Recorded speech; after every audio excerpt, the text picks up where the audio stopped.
Hello students, welcome to civil engineering classes. Subject हमारा structure analysis चल रहा है। लेक्चर नंबर ये 6 है। तो चलिए हम लोग आगे बढ़ते हैं। आज हमको नया टॉपिक पढ़ना है या फिर नया यूनिट बोल लूँ मैं, जिसका नाम है मूवमेंट डिस्ट्रीब्यूशन मेथड। तो हम लोग हेडिंग डालेंगे मूवमेंट डिस्ट्रीब्यूशन मेथड। ठीक है। अब देखो, इसको हम लोग कहाँ पर पढ़े हुए थे?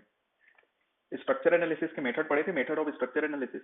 उसमें बताया था आपका दो प्रकार के मेथड होते हैं स्ट्रक्चर एनालिसिस के। एक फोर्स मेथड होता था और एक कौन सा मेथड होता था? डिस्प्लेसमेंट मेथड होता था। ठीक है। डिस्प्लेसमेंट मेथड को ही हम लोग क्या बोलते थे? स्टीफनेस मेथड बोलते थे। इसी को हम लोग कौन सा मेथड बोलते थे? स्टीफनेस के अलावा इक्विलिब्रियम मेथड भी बोलते थे। जबकि फोर्स मेथड को हम लोग फ्लेक्सिबिलिटी मेथड बोलते थे। ठीक है। और कॉम्पेबिलिटी मेथड भी बोलते थे। तो पहला क्वेश्चन तो आपको यही निकल के आएगा कि मूवमेंट डिस्ट्रीब्यूशन मेथड किसके अंतर्गत आता है। ठीक है। चलो, पहला पॉइंट लिखना। सबसे पहला पॉइंट लिखना उससे भी पहले कि ये जो मेथड है या फिर ये जो एनालिसिस है वो इनडिटर्मिनेट बीम के लिए होता है। ऐसा लिखा है, useful useful for useful for statically indeterminate structure, indeterminate beam या फिर structure, and also for rigid frame. ठीक है ना। रिजिड फ्रेम या फिर फ्रेम लिख सकते हो। फ्रेम में हमेशा क्या होता है? रिजिड जॉइंट होता है, ये हम लोग पढ़ चुके हैं। दूसरा पॉइंट हम लोग लिखेंगे कि ये जो मेथड है, ठीक है, ये जो मूवमेंट डिस्ट्रीब्यूशन मेथड है, ये किसके अंतर्गत में आता है? मैं बताया डिस्प्लेसमेंट मेथड के अंतर्गत में। तो it is a first displacement method. Displacement, एक मिनट, डिस्प्लेसमेंट मेथड। ठीक है। या फिर इसी को हम लोग क्या बोलते हैं, बोला तुम्हें? Stiffness method. स्टीफनेस क्या होता है आज हम लोग पढ़ने वाले हैं आगे। Stiffness method. ठीक है। या फिर इसी को हम लोग बोलते हैं इक्विबिलियम मेथड या फिर इक्विबिलियम मेथड। क्या स्पेलिंग हो जाता है इसका? इक्वी, बी के बाद आर आना चाहिए। Equilibrium method. ठीक है।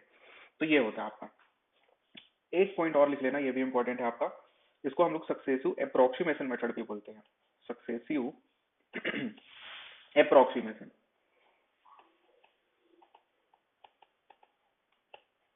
ठीक है। ये जनरल चीजें हो गए जो आपको याद रखना है, कभी कभार एक नंबर पूछ सकते हैं। ठीक है। क्या क्या पढ़े हम लोग? यूजफुल जो होता है किसके लिए? इनडिटर्मिनेट ना, इनडिटर्मिनेट स्ट्रक्चर के लिए और फ्रेम के लिए। सेकंड पॉइंट में हम लोग पढ़े कि ये जो मेथड है इसको displacement method, stiffness method, equilibrium method और सक्सेसिव अप्रोक्सीमेशन मेथड भी बोलते हैं। ठीक है। इसके बाद अगला हेडिंग डालना है, अगला टॉपिक हो जाएगा कैरी ओवर मूवमेंट।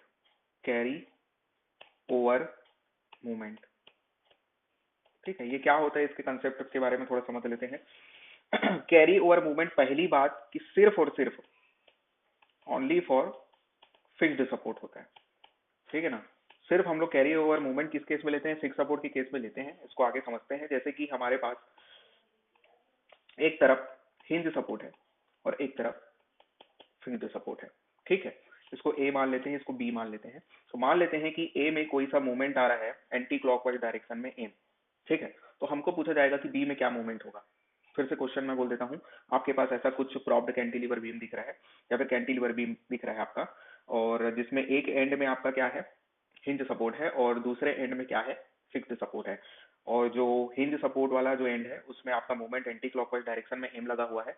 हमको पूछ रहा है कि बी एंड में जिसमें फिक्स सपोर्ट है उसमें मूवमेंट क्या होगा। तो हम लोग क्या करते हैं? कैरी ओवर मूवमेंट लेते हैं। कितना? आधा लेते हैं। ठीक है। जितना आपका अदर एंड में मूवमेंट है उसका आधा हम लोग लेंगे, m/2 हो जाएगा। आधा लेंगे तो m/2 आपका फिक्स्ड सपोर्ट में मूवमेंट आ जाएगा। लेकिन कौन से डायरेक्शन में आएगा? वही सेम डायरेक्शन में आएगा जो अदर एंड में है। मतलब एंटी क्लॉकवाइज डायरेक्शन में m/2 मूवमेंट हमारा फिक्स्ड सपोर्ट में लगेगा। ठीक है। यही होता है कैरी ओवर मूवमेंट। अगर यही हमारे पास मान लेते हैं कि एक तरफ हिंज सपोर्ट लगा लो या फिर रोलर सपोर्ट लगा लेते हैं, और एक तरफ आपका क्या है, हिंज सपोर्ट है, ठीक है ना। इस तरफ हिंज सपोर्ट है, एक तरफ रोलर सपोर्ट है। यहाँ पर आपका ए मूवमेंट लगा हुआ है ए पॉइंट पे, और बी पॉइंट पे अपने को मूवमेंट पूछ रहा है, ठीक है। इस केस में हम लोग कैरी ओवर मूवमेंट नहीं ले सकते, याद रखना। कैरी ओवर मूवमेंट सिर्फ और सिर्फ किस केस में लेते हैं, पहला पॉइंट दिखाया कि only for fixed support, fix support के केस में ही हम लोग कैरी ओवर मूवमेंट लेते हैं। और कितना लेते हैं, आधा लेते हैं, याद रखना, हाफ लेते हैं। जितना भी मूवमेंट रहता है उसका हाफ हम लोग कैरी ओवर मूवमेंट लेते हैं, ठीक है। तो कैरी ओवर मूवमेंट समझ में आ गया। कैरी ओवर फैक्टर के बारे में देखते हैं अब। कैरी ओवर फैक्टर कई बार फॉर्मूला पूछ लेता है, कैरी ओवर फैक्टर क्या होता है, ठीक है। इसको पूरा लिखना, कैरी ओवर फैक्टर, ये क्या है आपका, फैक्टर है। Carry over factor is equals to होता है आपके पास carry over movement, carry over movement divided by applied movement, carry over movement divided by applied movement, ठीक है। बस इससे आपका कैरी ओवर फैक्टर निकल जाता है। कैरी ओवर मूवमेंट समझ में आ गया। कैरी ओवर मूवमेंट को जब हम लोग अप्लाइड जो मूवमेंट है हमारा उससे डिवाइड करेंगे तो कैरी ओवर फैक्टर निकल के आ जाता है, ठीक है। कैरी ओवर फैक्टर जो होता है या तो एक के बराबर होता है या फिर एक से छोटा होता है। इसको भी लिखना चाहो तो लिख सकते हो कि carry over factor equal to और लेस देन 1, ठीक है। कैरी ओवर फैक्टर जो होता है एक के बराबर होता है या फिर एक से छोटा होता है हमेशा। उसके बाद हमको वही कुछ केसेस पूछ सकता है कि हम लोग जानते हैं कि कैरी ओवर मूवमेंट केवल क्या होता है, फिक्स्ड सपोर्ट के केस में होता है, और कितना होता है, हाफ होता है। बाकी अगर पूछेगा ना, हिंज सपोर्ट के केस में कैरी ओवर मूवमेंट कितना होता है, जीरो होता है। रोलर सपोर्ट के केस में कैरी ओवर मूवमेंट जीरो होता है। फ्री एंड है अगर आपका, तो फ्री एंड के केस में भी कैरी ओवर मूवमेंट जीरो होता है। वैसे सेम कैरी ओवर फैक्टर भी है। कैरी ओवर फैक्टर जो होता है आपका, अगर आपका फिक्स सपोर्ट है तो इस केस में हम लोग हाफ लेते हैं कैरी ओवर फैक्टर की वैल्यू, ठीक है। बाकी अदर जितने भी केसेस हैं उस केस में आपका जीरो होता है। इस चीज को याद रखना है, ठीक है। कैरी ओवर फैक्टर की वैल्यू भी सेम कैरी ओवर मूवमेंट जैसे ही होती है। कैरी ओवर मूवमेंट का हाफ किस केस में होता था आपका, फिक्स के केस में, ठीक, और बाकी के केस में जीरो हो जाएगा, ठीक है। इसके बाद ये जो कैरी ओवर मूवमेंट का जो कंसेप्ट है ना, हम लोग फिक्स्ड एंड मूवमेंट जब पढ़ेंगे तब यूज होगा, इस चीज को याद रखना। फिक्स्ड एंड मूवमेंट आज ही पढ़ने वाले हैं आगे। अब हम लोग अदर टॉपिक में आते हैं, ठीक है ना, जो कि है आपका डिस्ट्रीब्यूशन फैक्टर। नहीं, इससे पहले हम लोग को स्टीफनेस समझना पड़ेगा। डिस्ट्रीब्यूशन फैक्टर को समझने से पहले स्टीफनेस समझना पड़ेगा। तो हेडिंग डाल लो स्टीफनेस, ठीक है। स्टीफनेस क्या होता है, अगर मैं बात करूं स्टीफनेस की, तो स्टीफ मतलब क्या होता है, मजबूती, ठीक है ना। तो मैं ये बोल सकता हूं कि हमारा कोई सा स्ट्रक्चर है, उस स्ट्रक्चर में जितना ज्यादा स्टीफनेस होगा, जितना ज्यादा स्टीफनेस होगा उतना ही वो क्या होगा, स्ट्रांग होगा, ठीक है, या फिर मजबूत होगा, या फिर स्टीफ होगा। स्टीफ मतलब यही तो होता है ना, मजबूती, तो उतना ही ज्यादा वो स्टीफ होगा। ये तो एकदम नॉर्मल चीज है जो हमको समझ में आ गया है। अब इसको टेक्निकली थोड़ा समझते हैं। स्टीफनेस को हम लोग के से रिप्रेजेंट करते हैं। किससे रिप्रेजेंट करते हैं, के से रिप्रेजेंट करते हैं। और के इज इक्वल टू होता है P divided by delta. P यहाँ पर आपका फोर्स को रिप्रेजेंट कर रहा है, और डेल्टा जो है डिफ्लेक्शन या फिर डिस्प्लेसमेंट को रिप्रेजेंट कर रहा है, ठीक है। इसको बोलते कैसे हैं, तो स्टीफनेस क्या होता है, फोर्स रिक्वायर्ड, क्या होता है, force required for unit displacement, for unit displacement, यानी कि यूनिट डिस्प्लेसमेंट के लिए जितना फोर्स हमको रिक्वायर्ड होगा उसी को हम लोग स्टीफनेस बोलते हैं, ठीक है। Unit force required for unit displacement या फिर force required for the unit displacement is called stiffness, ठीक है। एक और तरीका होता है स्टीफनेस को बोलने का, stiffness equals to M divided by theta भी होता है। एम हमको पता है मूवमेंट होता है, और थीटा हमको पता है कि ये स्लोप होता है, या फिर इसको रोटेशन भी बोलते हैं। तो स्टीफनेस को बोलने का एक और तरीका हो गया कि मूवमेंट रिक्वायर्ड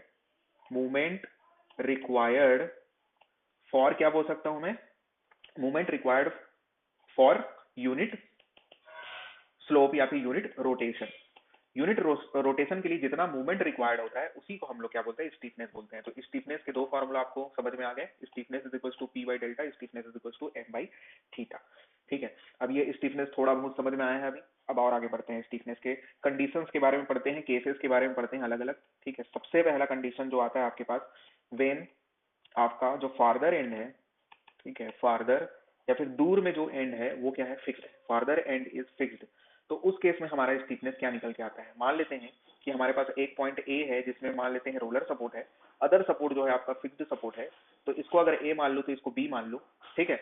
तो आपका ए एंड में रोलर है और बी एंड में आपका फिक्स्ड सपोर्ट है। फार्दर एंड इज फिक्स्ड बोल रहा है, मतलब कि स्टीफनेस अपने को ए पॉइंट में निकालना है, ठीक है ना। ए पॉइंट में स्टीफनेस निकालना है, तो ए पॉइंट में जब स्टीफनेस निकालेंगे तो जो फार्दर एंड है, मतलब जो दूसरा एंड है जो दूरी में स्थित है, वो आपका फिक्स्ड है, ठीक है। आगे समझ में, when farther end is fixed, तो इसको मैं लिख सकता हूँ के ए बी, ठीक है। स्टीफनेस ए पॉइंट में निकालना है तो इसको बोलने का तरीका ये है के ए बी, बी पॉइंट आपका फिक्स्ड है, मतलब दूर में स्थित पॉइंट क्या है, फिक्स्ड है, जबकि ए में कोई सा भी अदर सपोर्ट है। तो के ए बी इज इक्वल होता है 4EI डिवाइडेड बाई एल होता है। ये चीज को आपको याद रखना पड़ेगा, जिसको मैं बोल रहा हूँ याद रखो, उसको याद रखना ही पड़ेगा। ठीक है, सब चीज समझने वाली चीजें नहीं होती, बहुत सारी चीजों को हमको याद रखना ही पड़ेगा। ठीक है, जितना समझ सको उतना बहुत अच्छी बात है, लेकिन सभी चीजों को समझना पॉसिबल नहीं है। और ये चीज डायरेक्ट आपको एग्जाम में पूछता है, when farther end is fixed then stiffness क्या होगा, तो स्टिफनेस होता है 4EI डिवाइडेड बाई एल होता है। ठीक है, अब यहीं पर हम लोग जल्दी से मूवमेंट के भी बारे में बात कर लेते हैं, क्योंकि हमको पता है stiffness is equal to M by theta होता है। ठीक है, ये पता है मेरे को। तो मैं यहाँ पर से मूवमेंट निकालना चाहूँ तो के इंटू थीटा अगर मैं कर दूं तो मूवमेंट नहीं निकल जाएगा। तो मतलब एम ए बी अगर आप निकालना चाहो, एम ए बी अगर निकालना चाहो, ऊपर वाला स्टीफनेस था, नीचे वाला एम ए बी मतलब मूवमेंट है, तो मैं क्या करूंगा, जो भी आपका स्टीफनेस आया उसको मैं थीटा से मल्टीप्लाई कर दूंगा। ठीक है, तो वो एम ए बी नहीं निकल के आ जाएगा। इतना समझ में आ गया है आपको? ठीक है, तो कभी कभी हमको पूछ लेता है कि जो आपका फार्दर एंड है, मतलब बी पॉइंट है, इसमें मूवमेंट क्या होगा, इसमें मूवमेंट क्या होगा। तो हमको पता है कि एम ए बी, ठीक है, या मतलब इस पॉइंट में मूवमेंट आ रहा है आपका 4EI divided by L into में थीटा। ये अभी मूवमेंट आया, निकाल के बताया मैं, ये मूवमेंट एम ए बी मतलब ए पॉइंट में मूवमेंट आ गया। अपने को बी पॉइंट में चाहिए, और हम लोग कैरी ओवर मूवमेंट पढ़ चुके हैं कि कैरी ओवर मूवमेंट के कंसेप्ट में हम लोग आधा मूवमेंट कर देते हैं, जो भी आपका अदर पॉइंट में होता है उसका आधा मूवमेंट कर देते हैं, तो वो फिक्स्ड एंड में मूवमेंट निकल के आ जाता है। तो कुल मिला के 2EI divided by L into में थीटा, ये मूवमेंट हो जाएगा आपका फिक्स्ड एंड के लिए। समझ में आ गया कैरी ओवर मूवमेंट का कंसेप्ट? ठीक है, कैरी ओवर मूवमेंट का कंसेप्ट समझ में आया होगा, तो ये भी समझ में आ गया होगा, एकदम आसान सा है। सेकंड केस हम लोग आगे बढ़ते हैं। पहला केस क्या था, पहला केस में ये था when farther end is fixed. अब हम लोग देखेंगे व्हेन फार्दर, फर्दर या फार्दर जो भी बोलना चाहो, further end is simply supported, या फिर इसको हम लोग बोल दे hinge, further end is hinge. तो कभी कभार कंफ्यूज करने के लिए when farther end is simply supported ऐसा बोल देता है, when farther end is hinge, या फिर इसी को हम लोग बोल सकते हैं when farther end is pin joint. ठीक है ना, सबका मतलब एक है, या फिर पिंड लिख लेता हूँ मैं, पिंड, व्हेन फार्दर एंड इज पिंड। तो इस केस में देखते हैं, अगर मैं डायग्राम बनाना चाहूँ, एक तरफ मान लेते हैं रोलर सपोर्ट ही रखते हैं, और एक तरफ को मैं हिंज सपोर्ट कर देता हूँ। हिंज सपोर्ट का मतलब क्या होता है, पिन जॉइंट, हिंज जॉइंट, या फिर सिंपली सपोर्टेड भी इसी को बोलते हैं। ठीक है ना, सिंपली सपोर्ट। अब देखो, अब इस केस में ए पॉइंट ये है, बी पॉइंट ये है, स्टीफनेस निकालना है के ए बी, मतलब जो बी है, जो फार्दर एंड है, वो क्या है आपका हिंज है। तो इस केस में स्टीफनेस आता है 3EI डिवाइडेड बाई एल निकल के आता है। एकदम सिंपल सा है, 3EI डिवाइडेड बाई एल, ऊपर वाला 4EI डिवाइडेड बाई एल था, नीचे वाला आपका 3EI डिवाइडेड बाई एल हो गया है। इसको डायरेक्ट याद रखना पड़ेगा आपको। अब हम लोग फिर से अगर मूवमेंट निकालना चाहे एम ए बी, तो क्या हो जाएगा 3EI divided by L into में थीटा। ये आपका मूवमेंट निकल के आ गया। किस पॉइंट में, ए पॉइंट में, ए पॉइंट का मूवमेंट, ए पॉइंट का स्टीफनेस। अब मेरे को बी पॉइंट में पूछे मूवमेंट निकाल के बताओ। ठीक है, तो बी पॉइंट में मतलब एम बी ए आपको निकालना है, तो आंसर आप क्या दोगे, जीरो दोगे। क्यों? क्योंकि हम लोग पढ़ चुके हैं कि कैरी ओवर मूवमेंट क्या होता है आपका, हिंज सपोर्ट के केस में, रोलर सपोर्ट के केस में, फ्री एंड के केस में, सभी केसेस में जीरो होता है। तो आपका ये क्या था, हिंज सपोर्ट है, तो हिंज सपोर्ट के केस में कैरी ओवर मूवमेंट जीरो हो जाएगा, इसलिए आपका जीरो होता है। ठीक, अब हम लोग नेक्स्ट केस पढ़ेंगे। अच्छा, हम लोग स्टिफनेस के बारे में पढ़े, अब रिलेटिव स्टिफनेस के बारे में पढ़ते हैं। किसके बारे में पढ़ेंगे, रिलेटिव स्टिफनेस के बारे में पढ़ते हैं। दोनों में क्या अंतर होता है, कुछ नहीं अंतर होता है। एक स्टिफनेस है, एक रिलेटिव स्टिफनेस है। रिलेटिव स्टिफनेस के केस में जो भी स्टिफनेस होता है, जो भी स्टिफनेस आपका निकल के आता है, उसमें हम लोग डिवाइड कर देते हैं 4E से। किससे डिवाइड करेंगे हम लोग, 4E से डिवाइड करेंगे। ठीक है, और कुछ नहीं याद रखना है। तो आपका क्या हो जाएगा, पहला केस क्या हो जाएगा, वेन फार्दर एंड इज। ठीक है ना, वेन क्या हो जाएगा आपका, फर्दर एंड, वेन जब आपका फर्दर एंड फिक्स्ड रहेगा, तो इस केस में आपका स्टीफनेस क्या निकल के आता था, stiffness is equal to 4EI divided by L होता था। तो रिलेटिव स्टीफनेस जब हमको निकालना है, ठीक है ना, के आर लिख देता हूँ, रिलेटिव स्टीफनेस जब हमको निकालना है तो 4E से डिवाइड करेंगे तो आई बाई एल हो जाएगा। ये आपका रिलेटिव स्टीफनेस निकल के आएगा। सेकंड केस हम लोग देखते हैं, वेन जब आपका क्या हो जाएगा, फर्दर एंड इज क्या हो जाएगा आपका, फर्दर एंड इज क्या हो जाएगा, हिंज्ड हो जाएगा। तो हिंज के केस में हम लोग स्टीफनेस कितना देखते थे, stiffness 3EI divided by L देखते थे। अब हमको रिलेटिव स्टीफनेस चाहिए, तो मैं किससे डिवाइड करूंगा, 4E से डिवाइड करूंगा। तो आपका बच क्या जाएगा, 3I डिवाइडेड बाई 4। ठीक है ना, 4L बच जाएगा ना, 4L बच जाएगा। तो ये आपका क्या हो जाएगा, रिलेटिव स्टिफनेस निकल के आ गया। स्टिफनेस, रिलेटिव स्टिफनेस समझ में आ गया। अब आगे हम लोग पढ़ते हैं, जो कि बहुत इंपॉर्टेंट टॉपिक होने वाला है। ठीक है, अगर आपको ये समझ में आ गया स्टिफनेस क्या होता है, तो अब हम लोग पढ़ने वाले हैं डिस्ट्रीब्यूशन फैक्टर क्या होता है। ठीक है, हेडिंग क्या है आपका, डिस्ट्रीब्यूशन फैक्टर, डिस्ट्रीब्यूशन फैक्टर। ठीक है, डिस्ट्रीब्यूशन फैक्टर क्या होता है देखेंगे। देखो, होता क्या है कि डिस्ट्रीब्यूशन फैक्टर जो होता है, रेशियो होता है। किसका रेशियो होता है, stiffness of a single member, ठीक है ना, स्टीफनेस ऑफ अ मेंबर बोल देता हूं मैं, अ मेंबर या फिर सिंगल मेंबर, डिवाइडेड बाई क्या हो जाएगा, sum of stiffness, sum of stiffness of all member. देखो ये अभी उतना समझ में नहीं आएगा, अभी बस याद करके चलना, क्वेश्चन जब बनाएंगे तो पूरी तरीके से समझ में आ जाएगा। Stiffness of a member divided by stiffness of all member, ठीक है ना, sum of stiffness of all member, इसी को हम लोग डिस्ट्रीब्यूशन फैक्टर बोलते हैं, डिस्ट्रीब्यूशन फैक्टर बोलते हैं, ठीक है। डिस्ट्रीब्यूशन फैक्टर को अगर रिलेटिव स्टीफनेस के टर्म में रिप्रेजेंट करना चाहो तो सेम हो जाएगा, relative stiffness of a member, relative stiffness of a member divided by sum of relative stiffness, sum of relative stiffness of all member, same हो जाएगा आपका डिस्ट्रीब्यूशन फैक्टर रिलेटिव स्टीफनेस के टर्म में, ठीक है। अब देखो ये तो फॉर्मूला था, ठीक है ना, तो ये इसका किसका रेशियो होता है डिस्ट्रीब्यूशन फैक्टर, समझ में आ चुका है।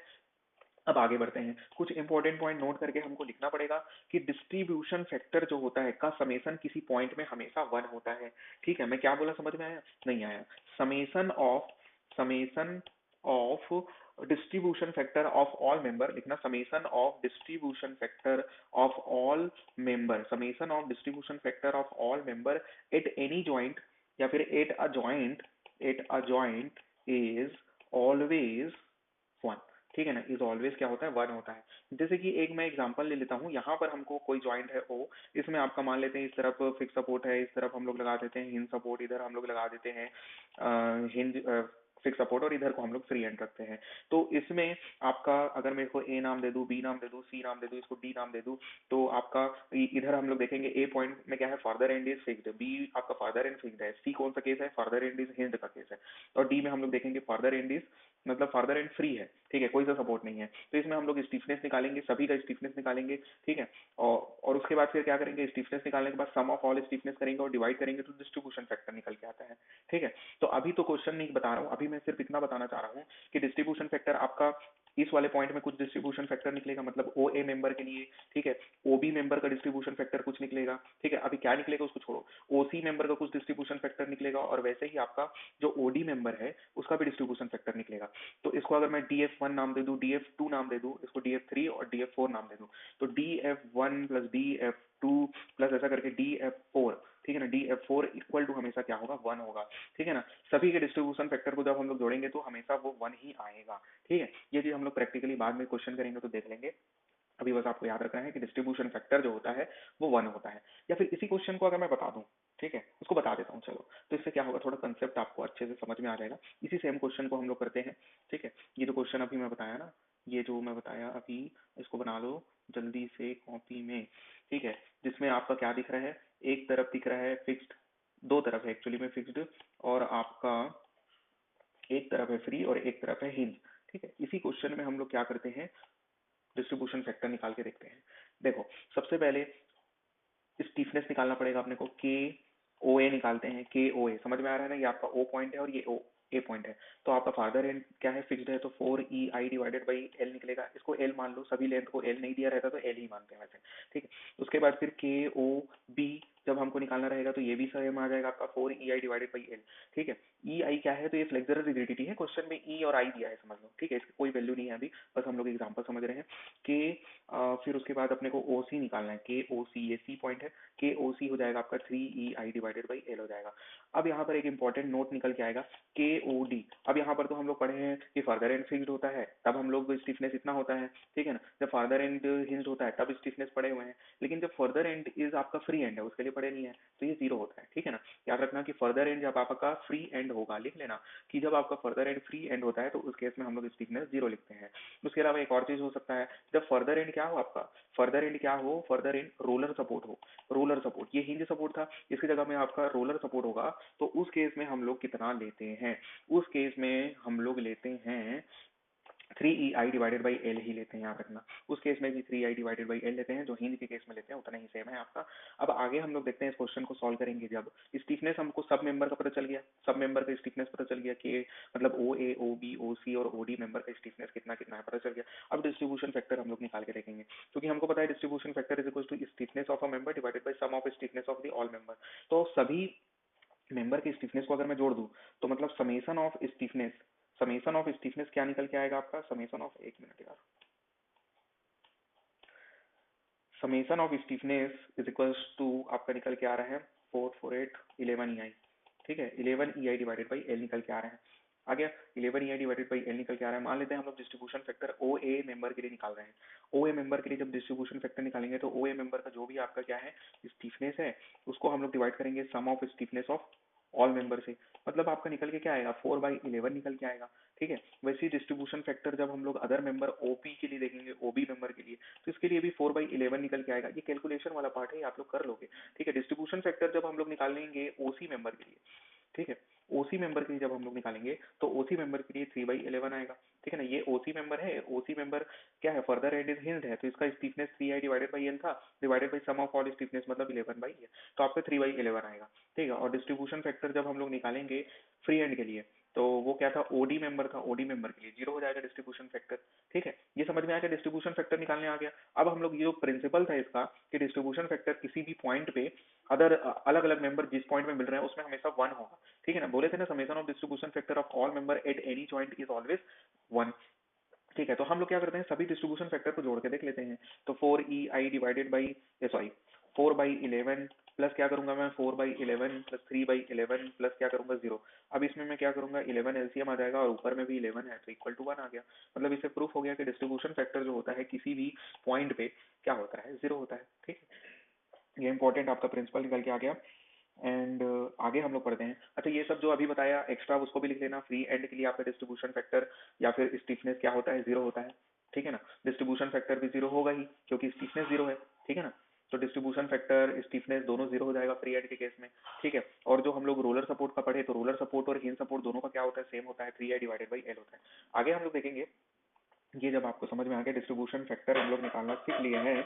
अब हम लोग पढ़ते हैं, अब हम लोग पढ़ते हैं डिस्ट्रीब्यूशन फैक्टर जब हमको निकालने आ गया है स्वे के बारे में पढ़ते हैं, ठीक है ना। स्वे के बारे में हम लोग पढ़ेंगे।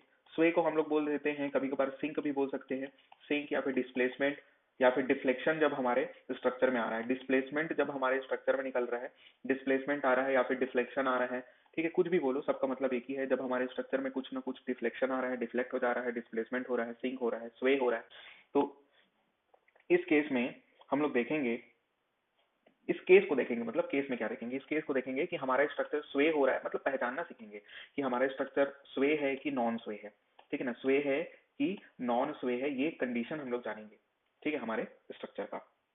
तो सबसे पहला ये हमको देखना है कि हमारा स्ट्रक्चर क्या सिमेट्रिकल है।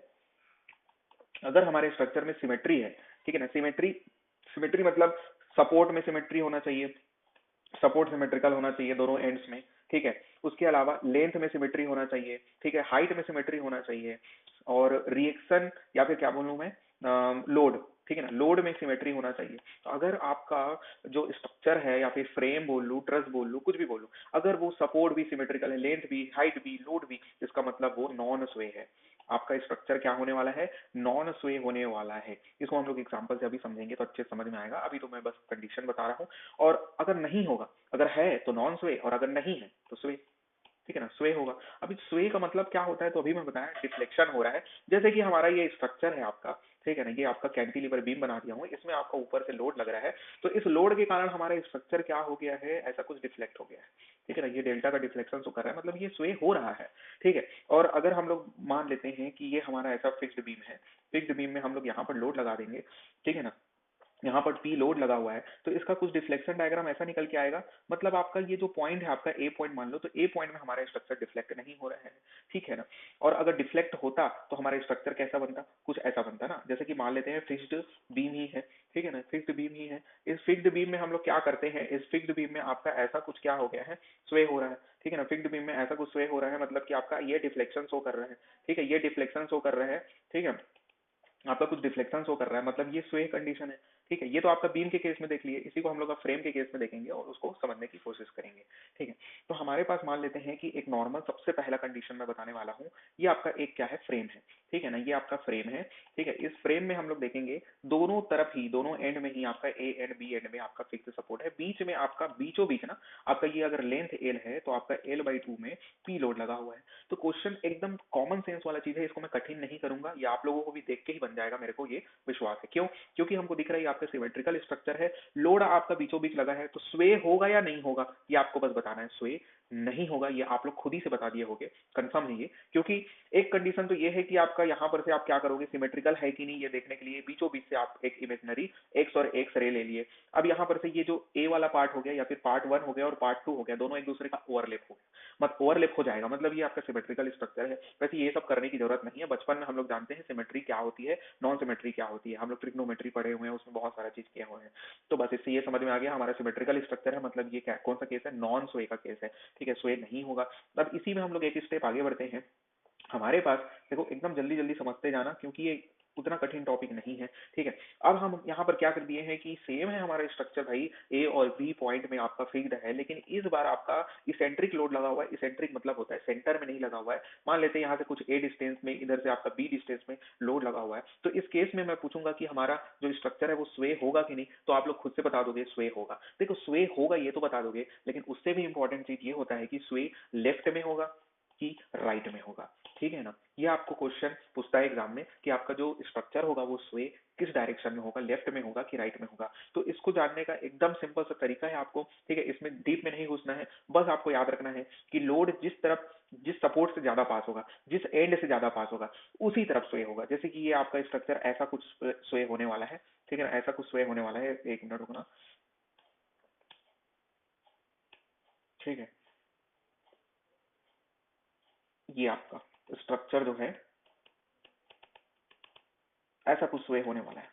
ठीक है ना, गिवन कंडीशन में आपका स्ट्रक्चर ऐसा कुछ स्वे होने वाला है, मतलब ये स्वे कौन से डायरेक्शन में हुआ, राइट डायरेक्शन में हुआ। ठीक है ना, राइट डायरेक्शन में हुआ। अब हम लोग क्या करते हैं, अगला केस पढ़ते हैं। ठीक है, बहुत आसान सा ये, देखो अगला केस, अगला केस, थर्ड केस आपके सामने निकल के आएगा, जिसमें हम लोग पढ़ेंगे कि एक लेग या फिर मैं बोलूं एक कॉलम, कॉलम ही है, वर्टिकल जो मेंबर होता है उसको कॉलम बोलते हैं। तो इस फ्रेम में आपका जो वर्टिकल मेंबर है, एक का लेंथ एल है, तो एक का लेंथ एल से ज्यादा बड़ा है, कुछ भी है, मान लेते हैं 1.5 एल है या फिर 2 एल है, मतलब एल से ज्यादा बड़ा है आपका दूसरा लेग। ठीक है, इस केस में स्वे होगा कि नहीं, पहली बात तो सिमेट्रिकल स्ट्रक्चर है नहीं, तो स्वे तो होगा। ठीक है ना, स्वे तो होगा। ठीक है, आंसर क्या हो जाएगा कि हमारा स्ट्रक्चर स्वे होने वाला है। इससे भी इंपॉर्टेंट हमारे पास क्वेश्चन ये आता है कि स्वे किस डायरेक्शन में होगा।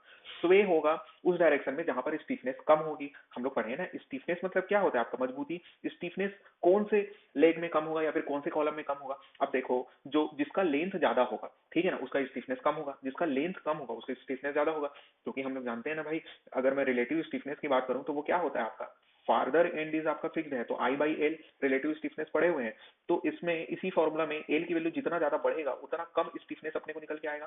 ठीक है ना, उतना कम स्टीफनेस निकल के आएगा। और इसी में हम लोग ये भी जान गए हैं कि आई मतलब होता है moment of inertia. Moment of inertia जितना ज्यादा होगा उतना ज्यादा स्टीफनेस निकल के आएगा। मोमेंट ऑफ इनर्शिया का केस आगे पढ़ेंगे, अभी हम लोग लेंथ का केस पढ़ रहे हैं। मतलब लेंथ जितना ज्यादा बड़ा होगा उसका स्टिफनेस कम होगा। मतलब लेंथ कौन सा वाला, जो बी एंड में जो लेंथ है, या फिर इसको मैं इसको बी सी नाम दे दूं, बी सी लेग, और इसको मैं अगर एडी लेग नाम दे दूं, तो बीसी लेग क्या है आपका, बीसी लेग बड़ा है और एडी लेग छोटा है। मतलब स्वे किस डायरेक्शन में होने वाला है आपका स्ट्रक्चर, स्वे जो होगा राइट डायरेक्शन में होने वाला है। ठीक है ना, स्वे आपका राइट डायरेक्शन में होने वाला है। स्वे तो होगा लेकिन कौन से डायरेक्शन में, राइट डायरेक्शन में, क्योंकि वहीं पर स्टिफनेस कम है। अब हम लोग अगला केस पढ़ेंगे जो कि आपका आ जाएगा फोर्थ नंबर का केस, जिसमें हम लोग पढ़ने वाले हैं सपोर्ट के बारे में। अगर आपके पास, ठीक है ना, अगर आपके पास एक तरफ फिक्स्ड सपोर्ट है और एक तरफ आपके पास हिंज सपोर्ट लगा दिया हूं या फिर रोलर सपोर्ट लगा दो, जो सभी सपोर्ट लगाना है, फिक्स सपोर्ट से अलग कोई सभी सपोर्ट है, क्योंकि हम लोग जानते हैं फिक्स सपोर्ट आपका रिजिड सपोर्ट होता है। रिजिड मतलब स्टीफनेस इसकी क्या होगी आपकी, स्टीफनेस इस सपोर्ट की सबसे ज्यादा होगी, अदर सपोर्ट की कंपेरिजन में इन सब की स्टीफनेस क्या होगी, कम होगी। ठीक है ना, इन सब की स्टीफनेस क्या होगी, कम होगी, मतलब अदर सपोर्ट्स की। तो पहला क्वेश्चन ये है स्वे होगा कि नहीं, तो स्वे तो होगा। ठीक है ना, स्वे तो होगा। किस डायरेक्शन में होने वाला है स्वे, तो आपका राइट डायरेक्शन में होने वाला है स्वे। ठीक है ना, पांचवा नंबर का अगर हम लोग कंडीशन आए, जिसमें आपका आ रहा है एकदम आइडेंटिकल है structure.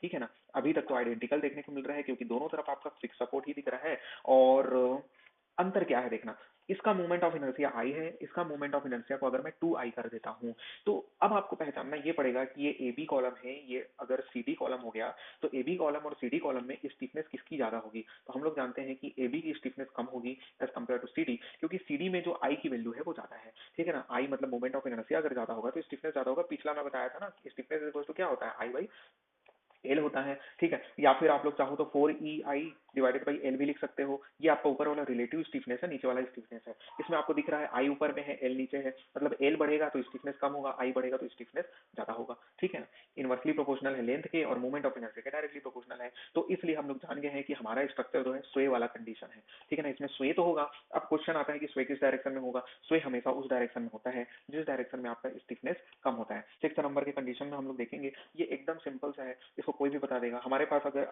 Hinge support, sorry fix support है दोनों तरफ और यहाँ पर से आपका लोड लगा हुआ है, तो स्वे होगा कि नहीं होगा? स्वे तो होगा। कौन से डायरेक्शन में होगा? आपका राइट डायरेक्शन में स्वे होगा, ठीक है, राइट डायरेक्शन में स्वे होगा।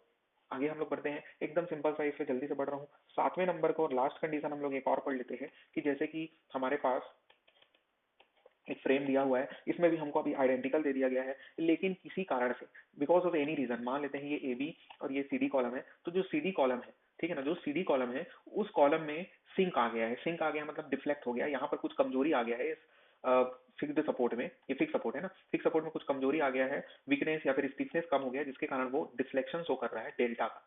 डेल्टा का डिफ्लेक्शन मतलब इसकी स्टिफनेस कम है, तो जाहिर सी बात है अभी भी क्या होगा, स्वे तो होगा, लेकिन स्वे कौन से डायरेक्शन में होगा? राइट डायरेक्शन में होगा, क्योंकि सिंक आ रहा है आपका सी पॉइंट में। मतलब ये सिंक का केस है, सिंक बोल लो या फिर डिफ्लेक्शन डेल्टा का केस है। जिस भी सपोर्ट में सिंक होगा वही आपका स्टिफनेस कम शो करेगा और उसी डायरेक्शन में आपका क्या होगा, उसी डायरेक्शन में आपका स्वे होने वाला है आपका स्ट्रक्चर। तो ये एकदम आसान सी चीजें थी कुछ।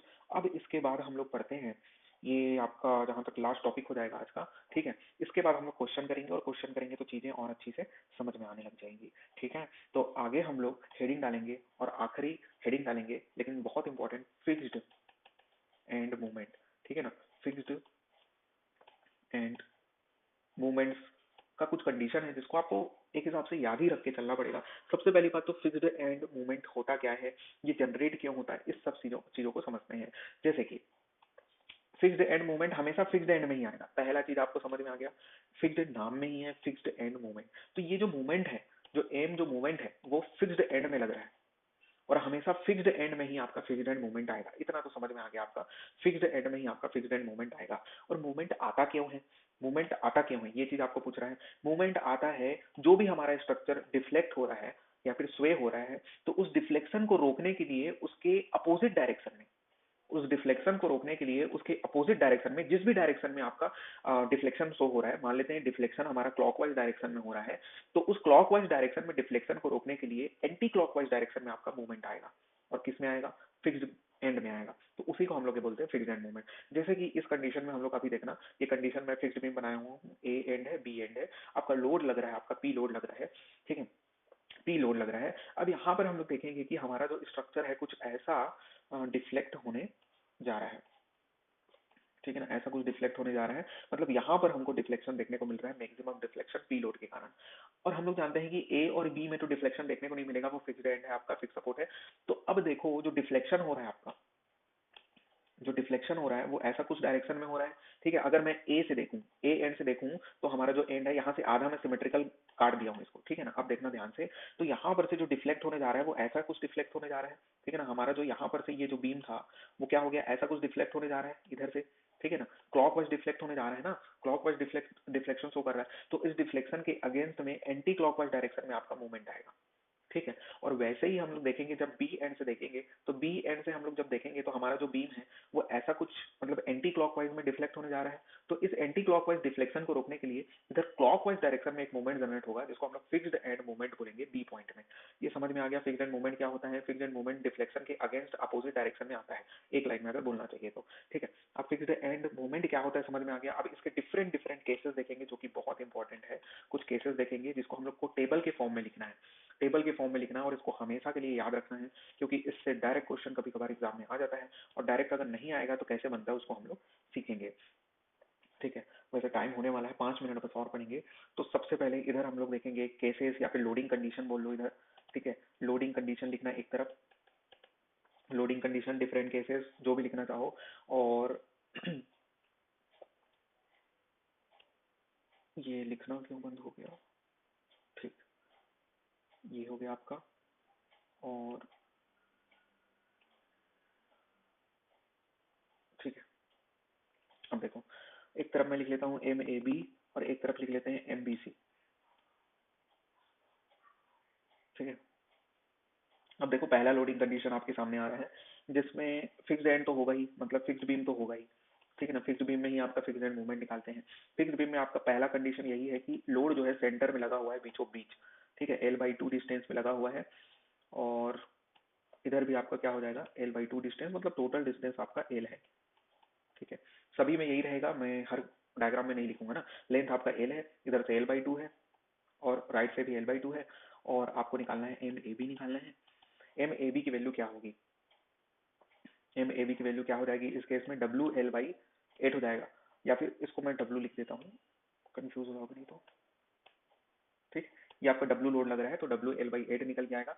माइनस में आएगा WL/8, क्योंकि मैं मान लिया हूँ एंटी क्लॉकवाइज डायरेक्शन को माइनस, ठीक है, एंटी क्लॉकवाइज डायरेक्शन को माइनस मान लिया हूँ, क्लॉकवाइज डायरेक्शन को प्लस मान लिया हूँ, ठीक है। आपकी मर्जी है, अगर क्लॉकवाइज को माइनस मान रहे हो तो एंटी क्लॉकवाइज को प्लस मानना पड़ेगा। अब कैसे पता चला कि इधर आपका एंटी क्लॉकवाइज और इधर क्लॉकवाइज मूवमेंट होने वाला है, कैसे पता चला मेरे को, क्योंकि अभी पहले मैं बताया ना भाई, ये यही वाला तो सेम कंडीशन था जो ऊपर में ये बताया मैं, ठीक है ना। इसमें क्या था आपका, इसमें आपका ये था कि बीच में मूवमेंट हो रहा है, मतलब डिफ्लेक्शन आपका क्लॉकवाइज में लग रहा है, तो उसको रोकने के लिए एंटी क्लॉकवाइज डायरेक्शन में आपका मूवमेंट आया, ठीक है ना। ए एंड में एंटी क्लॉकवाइज डायरेक्शन में आएगा और बी एंड में आपका क्लॉकवाइज डायरेक्शन में आएगा, ठीक है। इतना समझ में आया, क्योंकि हम लोग देख रहे हैं इधर जो डिफ्लेक्शन होगा राइट तरफ से वो एंटी क्लॉकवाइज में होगा, तो क्लॉकवाइज मूवमेंट आएगा, तो इसलिए WL/8 हो जाएगा, ठीक है। ये आपका क्या हुआ, -WL/8 हुआ। MAB की वैल्यू, MBC की वैल्यू WL/8 हो गया, इसको डायरेक्ट आपको याद रखना है। सेकंड कंडीशन में हम लोग देखेंगे फिक्स्ड बीम तो रहेगा ही, ठीक है ना, फिक्स्ड बीम है, लेकिन इस केस में आपका जो लोड है वो बीचों बीच नहीं लगा हुआ है, A डिस्टेंस पे लगा हुआ है, और इधर से मान लेते हैं B डिस्टेंस में लगा हुआ है। टोटल डिस्टेंस आपका L ही रहेगा हमेशा। इस केस में हमको पूछ रहा है, इसमें भी वही सेम होगा, इधर आपका एंटी क्लॉकवाइज, इधर क्लॉकवाइज मूवमेंट आ जाएगा। अब यहाँ पर हम लोग देखेंगे तो ये होगा W, इसको हमेशा W लिखना, मैं P लिख लेता हूँ। W लोड के कारण क्या हो जाएगा, WAB² डिवाइडेड बाई क्या हो जाएगा, L², और ये हो जाएगा माइनस में रहेगा ये, और ये हो जाएगा WBA² डिवाइडेड बाई L² निकल के आएगा, WBA²। देखो याद रखने का तरीका एकदम सिंपल है, इधर से अगर लेफ्ट से हम लोग देख रहे हैं तो A पहले आ रहा है, और जो बाद में आएगा उसमें स्क्वायर है, AB² डिवाइडेड बाई L²। जब हम लोग B एंड से देखेंगे, B एंड से जब हम लोग देखेंगे तो क्या हो जाएगा, B पहले आया और जो बाद में आएगा उसमें स्क्वायर, मतलब BA² डिवाइडेड बाई L², ये माइनस और ये प्लस। अगला कंडीशन हम लोग देखेंगे, थर्ड कंडीशन हम लोग को निकल के आएगा यूडीएल का केस, ठीक है। मतलब हमारे पास फिक्स्ड बीम है, ठीक है, फिक्स्ड बीम है, इसमें आपका यूडीएल लगा हुआ है, यूडीएल आपका डब्ल्यू का लगा हुआ है, डब्ल्यू पर मीटर के हिसाब से लेंथ आपका एल हो जाएगा। अब इसमें हमको पूछ रहा है, क्या पूछ रहा है, डब्ल्यू, और ये हो जाएगा आपका L² डिवाइडेड बाई 12 इधर माइनस में, WL² बाई 12 इधर प्लस में, ठीक है। ये फिक्स एंड मूवमेंट का वैल्यू हो जाएगा MAB और MBC निकल के, सॉरी BA निकल के आ गया, ये A एंड है, ये B एंड है, ठीक है। किसी में लिखना भूल जाऊंगा तो सभी में वही है, एक A एंड है, एक B एंड है, लेंथ हमेशा L रहने वाला है, ठीक है,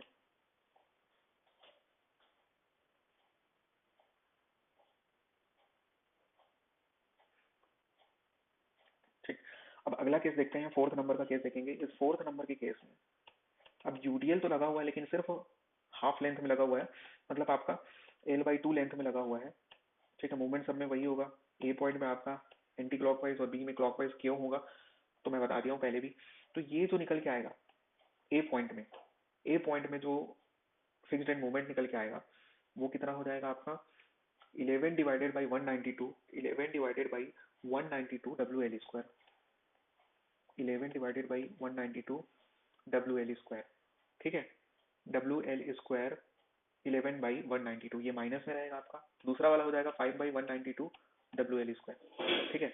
5/192 WL², जो आपका MAB निकल के आया, MAB वो 11/192 WL² था, और ये जो है 5/192 WL² निकल के आया, एक माइनस एक प्लस हो जाएगा। डिफरेंट कंडीशन देखते हैं जल्दी से।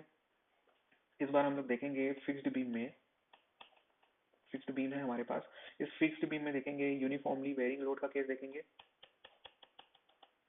मतलब आपका इधर W लोड है, इधर आपका जीरो लोड है, इधर हम लोग को A पॉइंट है, इधर आपका B एंड है, लेंथ आपका हमेशा L रहने वाला है, ठीक है। मूवमेंट आपका इधर कौन सा आपको पता है, ठीक। तो जब हम लोग MAB निकालेंगे, क्योंकि A पॉइंट पे देखो लोड कम है, ठीक है ना, तो यहाँ पर आ जाएगा आपका WL² बाई 30 हो जाएगा माइनस में, और इधर हो जाएगा आपका MBA WL² बाई 20 हो जाएगा, ठीक है। कॉमन सेंस वाला भी चीज है, जैसे कि आपका जो ए पॉइंट में ये MAB निकल के आता है ना, इधर वाला MAB होता है, इधर वाला MBA होता है, ठीक है। तो MAB जब हम लोग निकालेंगे ए एंड में, तो यहाँ पर लोड कम है तो आपका कम ही तो आने वाला है फिक्स्ड एंड मूवमेंट, और इधर आपका ज्यादा है तो ज्यादा आएगा। ठीक है ना। और वैसे से चौथा नंबर का जो पहला वाला भी देखे थे, इसमें 11/192 और 5/192। 11/192 ज्यादा है क्योंकि आपका जो यूडीएल है वो किस सपोर्ट के पास में है, ए पॉइंट के पास में है, बी पॉइंट से दूर में है, तो बी पॉइंट में आपका कम मूवमेंट आएगा, ए पॉइंट में ज्यादा आएगा। ठीक है ना, लोड जिधर ज्यादा उधर मूवमेंट भी ज्यादा आएगा, जाहिर सी बात है। ठीक, इसके बाद तो नेक्स्ट केस हम लोग पढ़ने वाले हैं। ठीक है, नेक्स्ट केस हम लोग पढ़ने वाले हैं। कौन सा नंबर का केस हो जाएगा? सिक्स नंबर का केस। सिक्स नंबर के केस में हम लोग देखेंगे फिक्स्ड बीम है और जो यूएल लगा हुआ है कुछ ऐसा सिमेट्रिकल लगा हुआ है।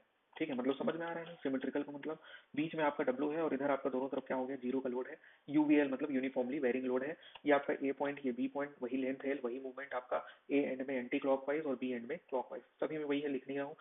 तो यहाँ पर जो निकल के आएगा 5/96, क्या बोल रहा हूँ मैं, 5/96 WL², और इधर हो जाएगा 5/96 WL²।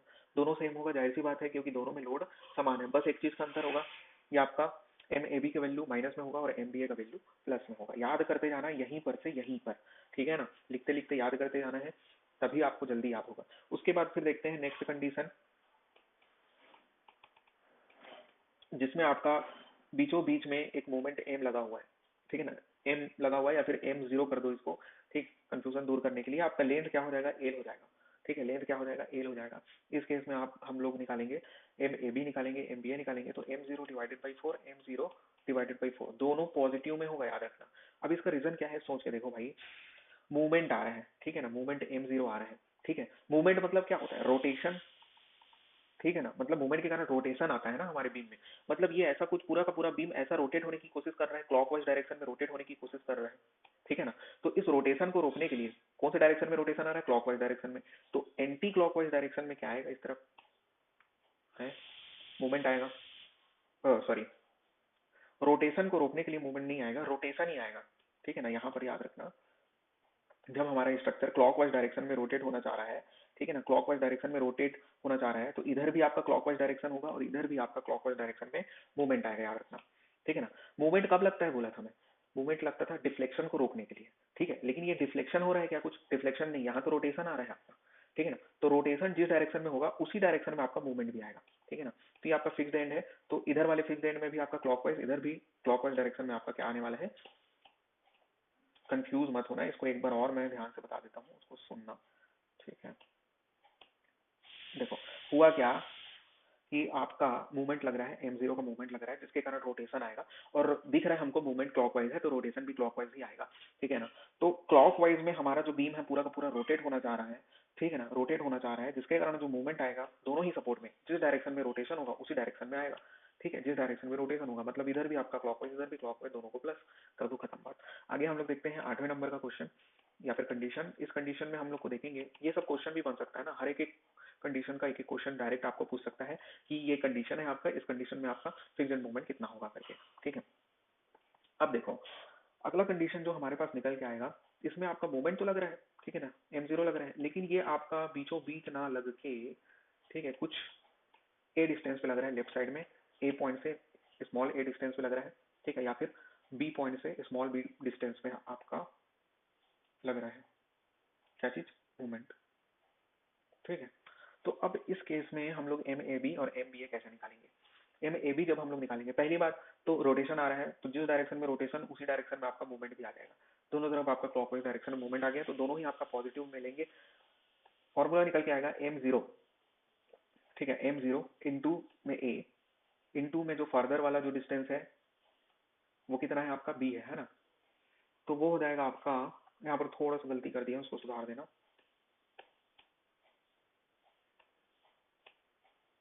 M zero, M A B निकाल रहे हैं हम लोग, एम ए बी निकाल रहे हैं, तो एम ए बी में जो फर्दर एंड है उसको हमको पहले लिखना है M zero into B, into में हो जाएगा आपका 3a माइनस में एल, एल मतलब जो टोटल डिस्टेंस है, डिवाइडेड बाई कर दोगे एल स्क्वायर। ठीक, क्या किया, समझ में आ गया ना। फिर से बता देता हूँ, इस इधर को देखना, अब एम बी ए को देखना, समझ में आ जाएगा सब चीजें। एम बी ए जब हम लोग निकालेंगे तो एम जीरो लिखेंगे, अब ए, ठीक है ना, एम बी ए मतलब जो फर्दर जो डिस्टेंस है वो अब ए हो जाएगा ना, मतलब एम जीरो के बाद का डिस्टेंस ए है, तो ए लिखेंगे, एम जीरो इंटू ए, अब लिखेंगे 3b minus L, 3b minus L कर देंगे और डिवाइडेड बाई में एल स्क्वायर कर देंगे।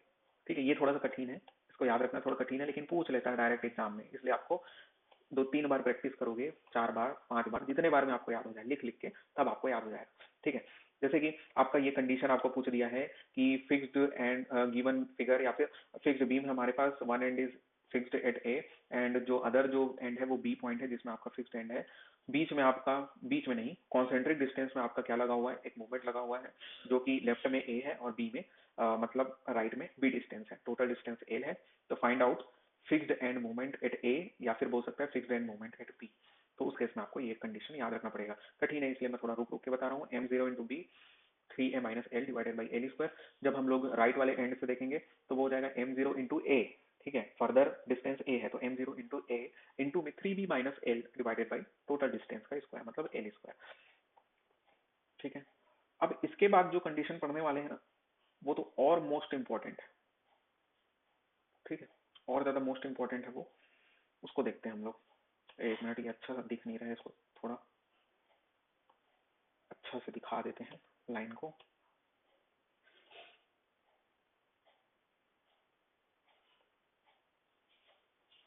ठीक है, अब देखो अगला कंडीशन जो हमारे पास आने वाला है 9th नंबर का, बहुत ज्यादा इंपॉर्टेंट है। ये स्वे का केस है, याद रखना। स्वे क्या होता है हम लोग पढ़ चुके हैं।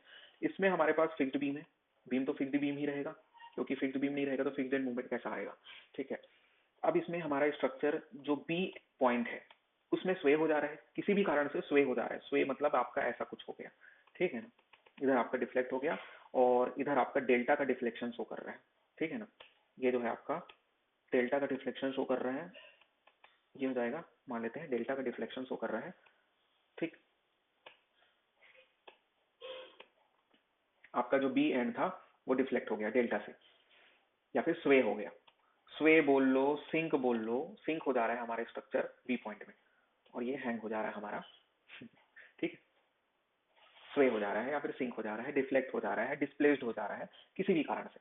ठीक, इस केस में हमको बोल रहा है कि फिक्स्ड एंड मूवमेंट निकालो, एम बी ए निकाल के बताओ। देखो, अब ये डिफ्लेक्शन क्लॉकवाइज में आ रहा है। ठीक है, तो इधर आपका एंटी क्लॉकवाइज में मूवमेंट आएगा। ठीक है, एंटी क्लॉकवाइज में मूवमेंट आएगा और इधर जो डिफ्लेक्शन हो जा रहा है वो नीचे की ओर डिफ्लेक्ट हो रहा है, मतलब इधर भी मूवमेंट कौन सा आएगा आपका, जिस डायरेक्शन में डिफ्लेक्ट हो रहा है। ठीक है ना, मतलब इधर क्लॉकवाइज में क्या आ जाएगा, मूवमेंट आएगा। नहीं समझ आया, इधर मैं बोला कि आपका क्लॉकवाइज डिफ्लेक्शन शो कर रहा है, अगर लेफ्ट से देखोगे तो क्लॉकवाइज डिफ्लेक्शन आ रहा है। क्लॉकवाइज डिफ्लेक्शन के कारण आपका एंटी क्लॉकवाइज डायरेक्शन में मूवमेंट आएगा। ठीक है, एंटी क्लॉकवाइज डायरेक्शन में मूवमेंट आएगा और इधर जो अब हम लोग देख रहे हैं डिफ्लेक्ट नीचे की ओर हो रहा है या फिर क्लॉकवाइज डायरेक्शन में हो रहा है। बी एंड से भी देखेंगे तो क्लॉकवाइज डायरेक्शन में ही डिफ्लेक्शन दिख रहा है, तो उसके अगेंस्ट एंटी क्लॉकवाइज डायरेक्शन में, एंटी क्लॉकवाइज डायरेक्शन में मूवमेंट आएगा, मतलब दोनों ही एंड में एंटी क्लॉकवाइज डायरेक्शन में मूवमेंट आएगा। ठीक है ना, ये समझ में आ गया। तो इससे ये समझ में आ गया कि एम ए बी जब हम लोग निकालेंगे, एम बी ए जो जब हम लोग निकालेंगे तो दोनों का साइन सेम होगा। अब साइन को अगर हम लोग एंटी क्लॉकवाइज के लिए माइनस मान के चल रहे हैं तो माइनस लेंगे। ठीक है, एंटी क्लॉकवाइज में माइनस हो जाएगा 6 EI divided by L square, इधर भी आएगा माइनस में 6 EI divided by L square, इधर भी आएगा। एल आपका क्या हो जाएगा, टोटल डिस्टेंस है। ठीक है, EI क्या है तो फ्लेक्सुरल रिजिडिटी है। ठीक है ना, फ्लेक्सुरल रिजिडिटी, आई आपका मोमेंट ऑफ इनर्शिया होता है। ठीक है, ये सब बात की बात है, अभी बस इतना याद रखना, 6 EI divided by L square निकल के आ जाता है। 10वां नंबर का केस देखेंगे, बहुत ज्यादा इंपॉर्टेंट है ये भी। इस केस में आपका देखना, एक तरफ हिंज है और एक तरफ फिक्स्ड है।